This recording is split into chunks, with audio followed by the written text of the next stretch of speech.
676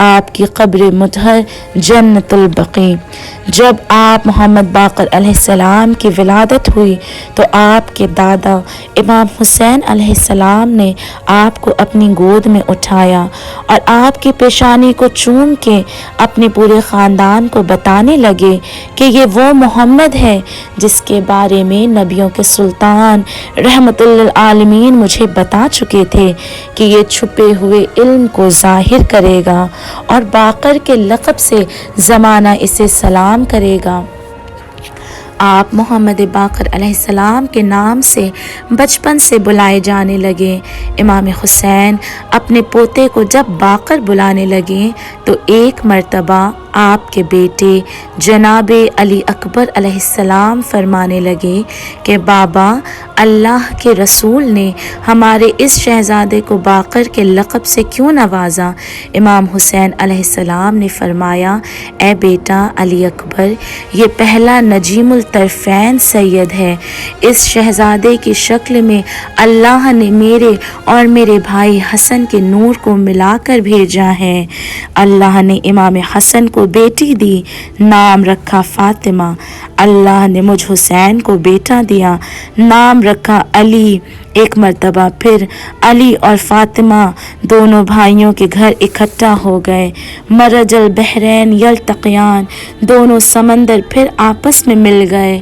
Lulu والمرجان بن کے پانچویں امام دنیا میں آ گئے۔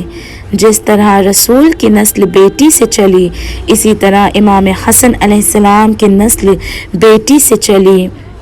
آپ 8 اماموں کی ماں ہیں، 5ویں امام حسنی بھی ہیں اور حسینی بھی ہیں۔ چوتھے امام امام زین العابدین علیہ السلام سے جو نسل چلی ہے وہ امام حسن سے بھی چلی ہے اور امام حسین سے بھی چلی ہے۔ یہ محمد باقر علیہ السلام باپ کی طرف سے بھی عالی مقام ہے اور ماں کی طرف سے بھی عالی مقام ہے۔ تبھی خدا کا ارادہ ہے کہ اسی سے آل رسول کا علم زمانے تک پہنچے۔ جب آپ محمد باقر علیہ السلام تھوڑے ہی بڑے ہوئے تو یزید نے اپنی بیعت کا حکم مدینہ منورہ پہنچا دیا۔ جب امام حسین علیہ السلام نے دین بچانے کے لیے مدینہ چھوڑا تو اس وقت آپ کی عمر مبارک 3 سال تھی۔ آپ چھوٹے چھوٹے قدموں کے ساتھ سادات کے قافلے میں چلتے رہے۔ جب آپ اپنے دادا حسین بابا زین العابدین علیہ السلام کے ساتھ کربلا پہنچے تو آپ کی عمر اس وقت 3 سال 7 مہینے کی ہو چکی تھی۔ جب شہدائے کربلا اپنی شہادت پیش کرنے لگے، آپ محمد باقر علیہ السلام اپنے دادا حسین کی خدمت میں آئے اور فرمانے لگے، اے میرے دادا جان، آپ پہ مجھے بھی قربان ہونا ہے۔ مولا حسین آپ کے سر کو بوسہ دے کر فرمانے لگے، اے محمد، میرے نانا حضرت محمد مصطفیٰ صلی اللہ علیہ وآلہ وسلم نے تجھے باقر کا لقب دیا ہے۔ یہ مصیبتیں، یہ تکلیفیں، یہ شہادتیں ہمارا ورثہ ہیں۔ ان قریب تمہیں بھی شہید کیا جائے گا، لیکن میرے لال، اللہ نے تمہیں جس کام کے لیے منتخب کیا ہے، تمہیں وہ سعادت کا علم زمانے تک پہنچانا ہے۔ اور یہ شہزادہ کربلا کے واقعے کو اپنی آنکھوں سے دیکھتا رہا۔ کبھی علی اکبر کے سینے میں برچھی کے پھل کو دیکھا تو کبھی عباس کے کٹے ہوئے شانے دیکھے، کبھی قاسم کی لاش کے ٹکڑے تو کبھی علی اصغر کے گلے پہ تیر کو دیکھا، کبھی اپنے دادا حسین علیہ السلام کا سر نوک نیزہ پر دیکھا۔ امام حسین علیہ السلام کی شہادت کے بعد جب فوج یزید نے امام حسین کی لاش پہ گھوڑے دوڑائے، خیموں میں آگ لگا دی تو شمر کبھی آپ کو تماچے مارتا ہے تو کبھی عمر سعد آپ کی توہین کرتا ہے۔ آپ 5ویں امام بھی سیدانیوں کے ہمراہ چھوٹی سی عمر میں جلتی ہوئی خاک پہ بیٹھ جایا کرتے تھے۔ 11 محرم جب اہل حرم کو قیدی بنایا گیا تو آپ کو بھی آپ کے بیمار بابا سید سجاد کی زنجیروں کے ساتھ ساتھ جکڑ دیا گیا۔ جب آپ کوفہ پہنچے تو ننھی سی عمر میں تانے سنے جو نعوذ باللہ آپ کو باغی کا خاندان بلا رہے تھے۔ رسول اللہ کی بیٹیوں کے ساتھ آپ بھی پتھر کھا رہے تھے اور یوں آپ یزید کے دربار میں پہنچے۔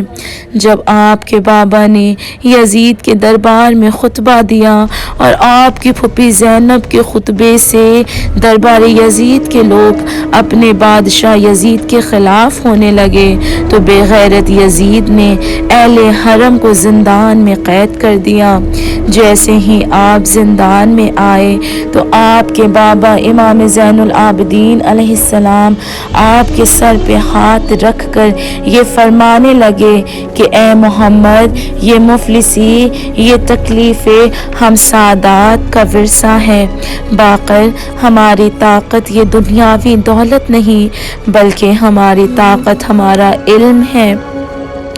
اے باقر، میرے بابا نے اپنے نانا سے سنا کہ تم ہمارے خاندان کے علم کو روشن کرو گے۔ باقر، یاد رکھنا، بڑی عزت کے ساتھ اللہ بڑی ذمہ داری بھی دیتا ہے۔ اپنے بابا کے الفاظ پہ آپ نے ایسا عمل کیا کہ جیسے ہی آپ کو رہائی ملی آپ دن رات لوگوں کی اصلاح کرنے لگے، لوگوں کو دین سمجھانے لگے۔ چھوٹی سی ہی عمر میں آپ لوگوں کے بڑے بڑے مسائل حل کیا کرتے تھے اور یوں آپ زمانہ بلوغیت تک آ پہنچے۔ آپ محمد باقر علیہ السلام نے مسجد نبوی میں ایک مدرسہ قائم کیا۔ آپ صرف انسانوں کو نہیں بلکہ جناتوں کو بھی علم سکھاتے تھے۔ بڑے بڑے قبیلے کے جن آپ سے علم لینے کی غرض سے آپ کی محفل میں بیٹھا کرتے تھے۔ جو جو علم کی تڑپ رکھتا تھا وہ آپ سے علم حاصل کیا کرتا تھا۔ مختلف علوم سیکھنے والے آپ کے مدرسے میں آتے اور علم سیکھا کرتے۔ آپ نے زمین سے لے کے آسمان، آسمان سے لے کے انسانی جسم، انسانی جسم سے لے کے انسانی روح تک جو علوم انسان نے کبھی کرتاس پہ نہیں دیکھے تھے وہ آپ کی زبان سے سننے لگے۔ آپ نے 665 شاگردوں کی تربیت کی۔ مدینے میں اس طرح مدرسہ کھولا جس سے وہاں کا ماحول یونیورسٹی والا ہو گیا۔ آپ سے علم حاصل کرنے کے لیے لوگ دور دراز سے سفر کر کے آپ کی خدمت میں آیا کرتے تھے۔ ایک شخص جو آپ سے بہت زیادہ دشمنی رکھتا تھا اہل شام سے تھا، لیکن اس کے باوجود بھی آپ کی خدمت میں آیا کرتا تھا اور خود کہتا تھا کہ میں آپ سے دشمنی رکھتا ہوں، بغض رکھتا ہوں، لیکن آپ کے اخلاق اور علم کی وجہ سے آپ کے پاس آتا ہوں۔ ایک دن جب وہ بہت بیمار ہو گیا، بستر مرگ پہ تھا اور کہنے لگا کہ میں اب نہ بچوں گا تو اس نے اپنے گھر والوں سے یہ وصیت کی کہ میرا جنازہ امام محمد باقر علیہ السلام پڑھائے۔ جب گھر والوں نے اس کو صبح دیکھا تو مردہ پایا۔ جب لوگ امام کی خدمت میں پہنچے تو امام محمد باقر علیہ السلام فجر کی نماز کے بعد تعقیبات نماز پڑھ رہے تھے۔ امام سے وصیت بیان کی۔ امام نے فرمایا وہ ابھی مرا نہیں ہے، جاؤ میں تھوڑی دیر میں آتا ہوں۔ امام نے 2 رکعت نماز پڑھی اور سجدہ کیا۔ سجدہ اتنا طولانی تھا کہ سورج طلوع ہو گیا۔ پھر امام اس شخص کے پاس گئے، آواز دی تو وہ اٹھ گیا۔ جب اس کی طبیعت ٹھیک ہو گئی وہ امام کی خدمت میں آیا اور کہا کہ میں گواہی دیتا ہوں کہ آپ ہی اللہ کے حقیقی امام ہیں، یعنی آپ محمد باقر علیہ السلام نے اپنے علم اور اخلاق کی بنا پر اپنے دشمنوں کو بھی اپنی طرف کھینچا۔ جب کبھی ہاشمی، علوی اور فاطمی خاندان کی شرافت اور بلند کرداری کا تذکرہ ہوتا تو لوگ آپ کو تنہا خاندانوں کا وارث تصور کرتے تھے اور آپ کو فاطمی، علوی اور ہاشمی کے القاب سے یاد کیا کرتے تھے۔ چہرے کے نور اور لہجے کی صداقت اور فیاضی اور سخاوت آپ کی خصوصیت تھی۔ پیغمبر اسلام نے اپنے ایک بہت ہی پارسا صحابی جناب